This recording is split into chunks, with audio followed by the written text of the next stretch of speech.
Judith Corley-Lay, and I promised I would read her bio. Judith Corley-Lay is the Director of the National Center for Pavement Preservation. All right, I'm here to talk a little bit about TSP2. You are here, many of you are here, on TSP2 funds. And so I want to talk a little bit about TSP2 and kind of let you know how it works. So talk a little bit about what the program is. TSP2 is one of 3 technical services programs, notice TSPs, that are assigned under the AASHTO Committee on Maintenance, okay?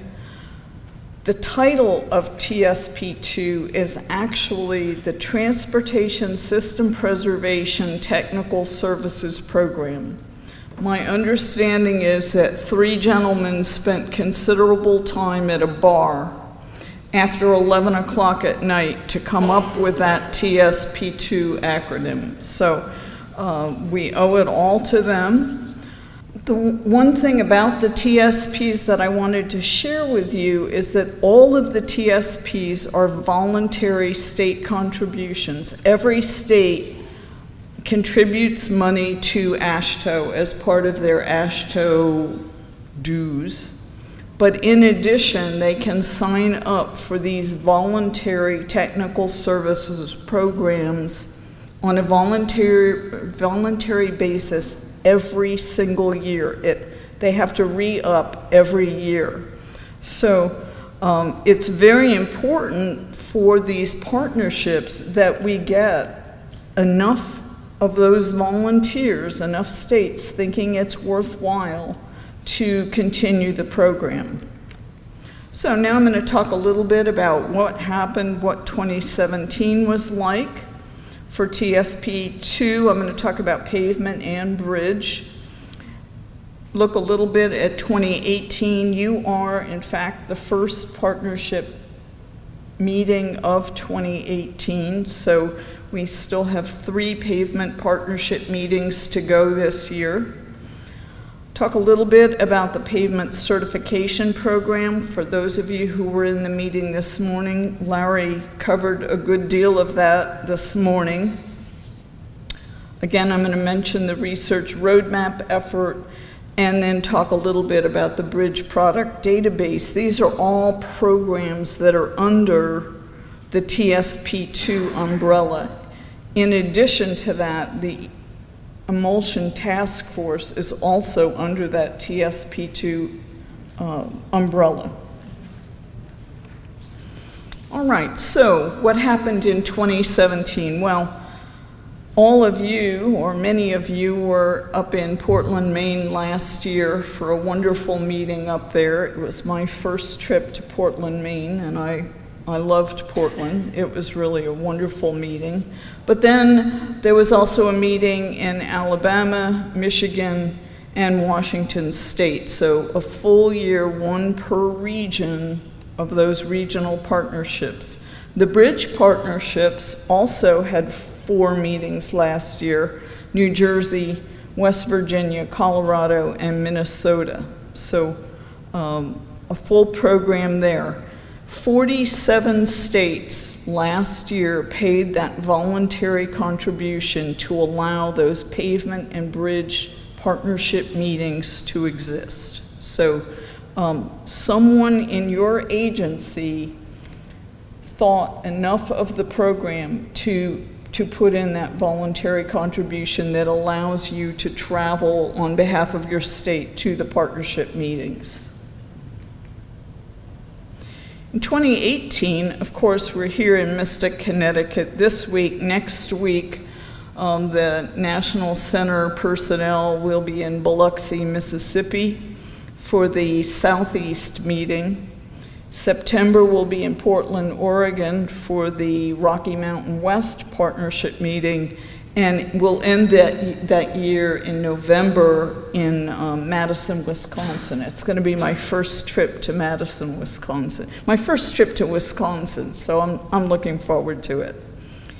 Last month was the National Bridge Bridge Preservation Partnership Conference. That is a tongue twister of a title. Nevertheless, it was in Orlando, a very successful meeting. Thus far, we have 46 states that have contributed this year for 2018. Now, there are still a few states who normally contribute, whose funds have not made it through both the state procurement process and the AASHTO billing process. So I'm optimistic we're going to come out either equal to last year or roughly the same.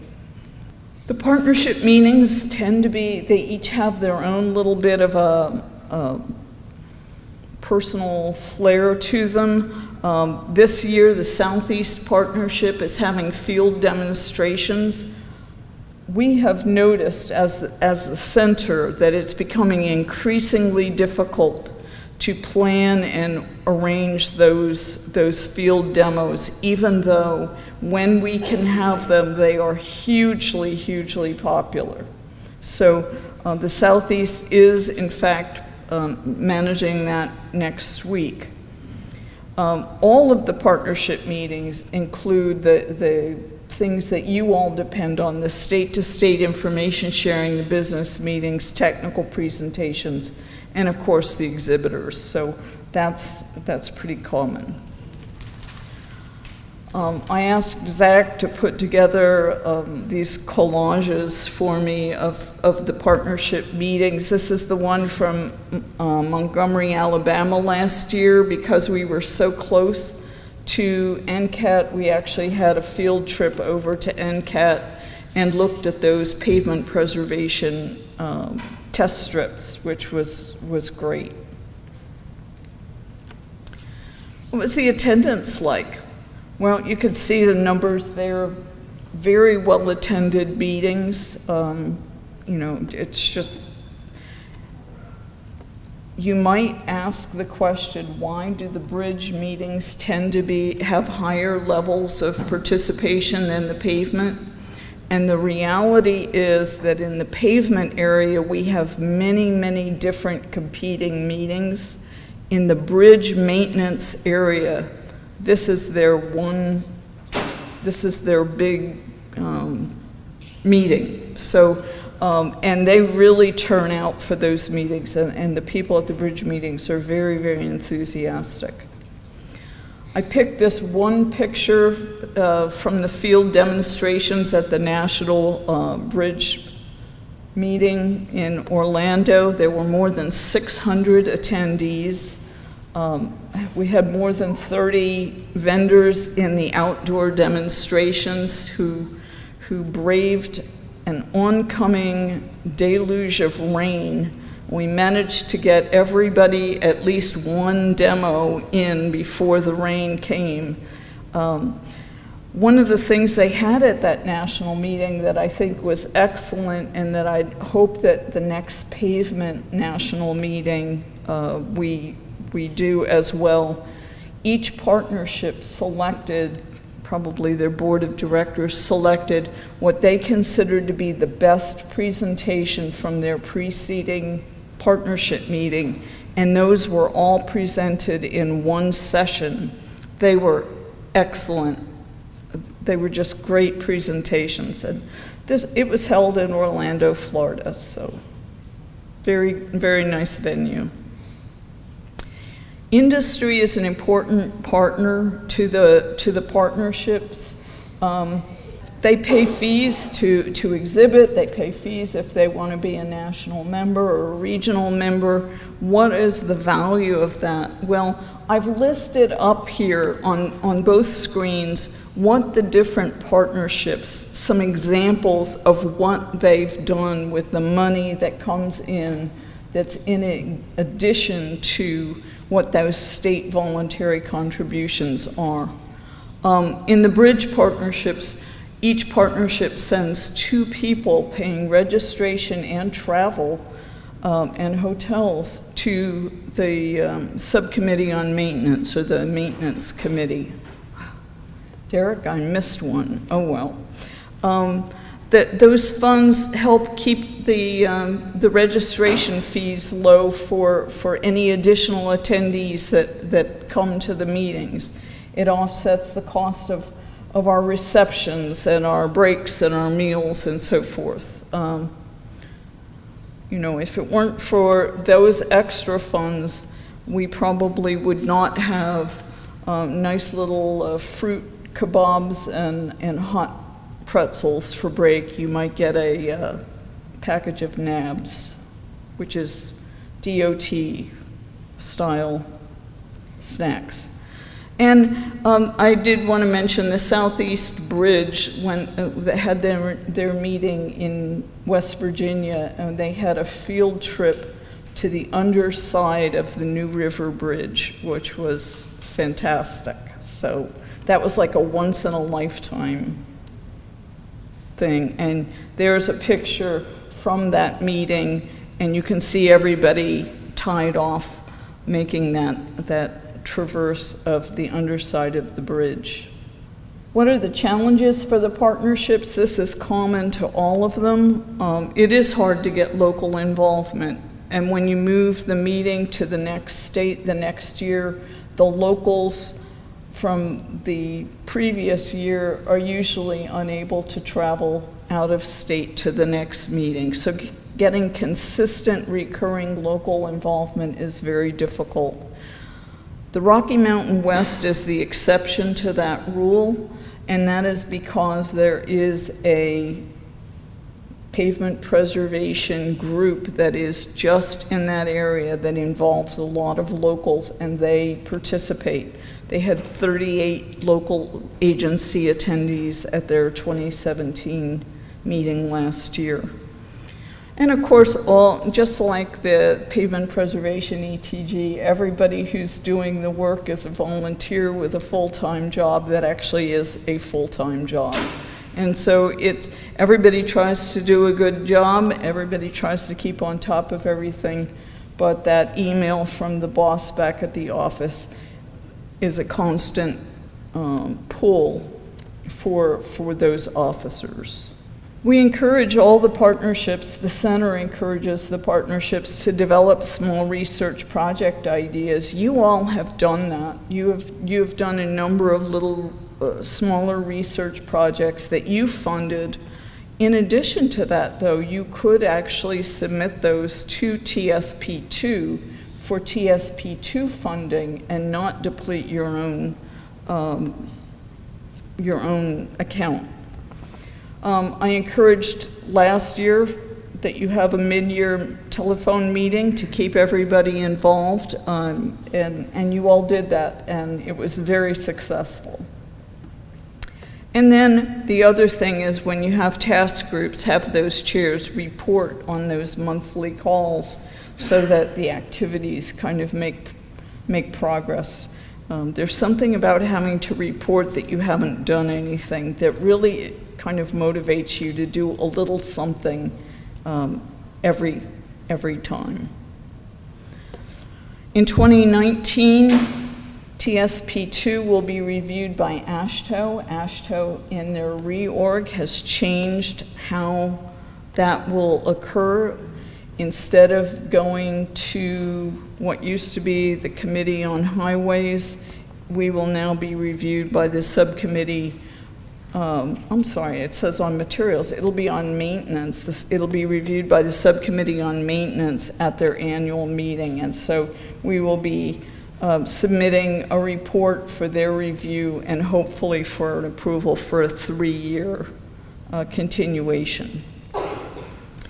There's also an equipment management TSP. I'm just going to mention this. They have partnership meetings.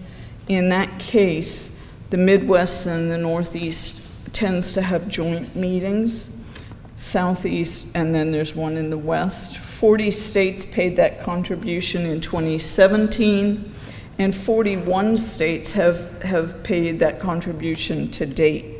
They're having their national meeting this year in Hartford, Connecticut, so I'll be back here the end of July, first week of August.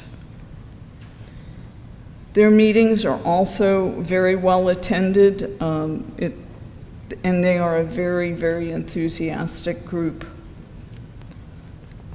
And here's just a little collage from their meeting in Portland, Maine last year. We had some discussion this morning about pavement preservation certification. I'm not going to belabor this. Larry did a great job talking about the certification program. There are 3 certifications that are offered. There is crack treatments, chip seals, and microsurfacing and slurry. So far, 361 certifications have been issued. If you're curious about whether someone is certified, you can go on the website and search the database to see if the person is certified. The Midwest group had a task group on certification. Their goal was to increase the number of certified persons and certified agencies. They have held 2 webinars about certification. How many of you actually sat in on one of those webinars? A few, okay. They were very good, and there is a posted version of that webinar if you'd like to listen to it. Each of the other partnerships has been invited to add 2 members on that, what used to be the Midwest Partnership Task Group on certification, and so that is now a national working group. I talked this morning earlier about the research roadmap activities. It was initially developed in 2008. Each year, many states do projects. There's NCHRP projects. There's all kinds of efforts to increase knowledge in the area of pavement and bridge preservation or asset management. The center has been trying to keep that updated, but over time, even a wonderfully updated roadmap needs to be refreshed and renewed with the new perspectives that match the new legislation and the new rules that we're all working under. So there will be a project to update that. And 10 years is about a typical life for one of these roadmap activities. The National Center partnered with Iowa State and with the International Grinding and Grooving Association. I always get it backwards. Did I get it backwards? Oh, wow. Anyway, we did make a submission on that, but no one has, we haven't heard anything yet. So we'll find out one of these days who will be doing the roadmap project. In any case, it's very important that that roadmap remain current and vital. In addition, another thing under TSP2 is the Bridge Product Database. This is a database where a state enters in what bridge preservation products they use and the name of whoever is the contact person and what the purpose is for which they use the product. And so a state can go into that bridge product database and contact other states that use products that they think they might be interested in. It doesn't include any judgments about the projects. A state would have to contact other states who are using the product to get their assessments. So right now it's in the areas of sealants and overlays, and there's quite a bit of work to be done in populating the database. Creating the database is done. There's the framework, there's the templates for entering data, but 16 states have registered to enter data. 4 states have actually entered their data, and there are 25 overlay products and 21 sealers. So we're making progress. It's turned out to be harder to get that time commitment to actually enter the products. Just as my parting comments on this overview of TSP2, each partnership has its own unique atmosphere.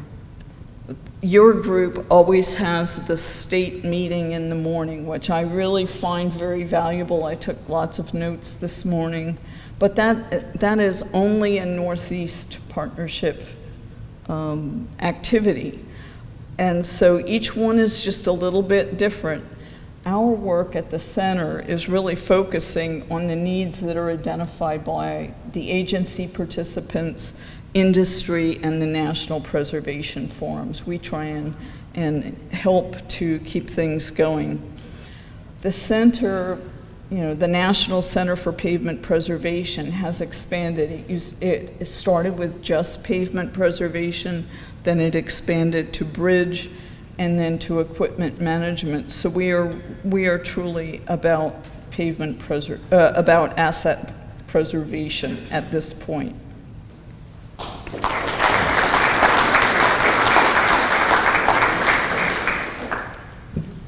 The preceding was produced by the National Center for Pavement Preservation. More information can be found on the web at pavementpreservation.org. Additional support provided by Michigan State University.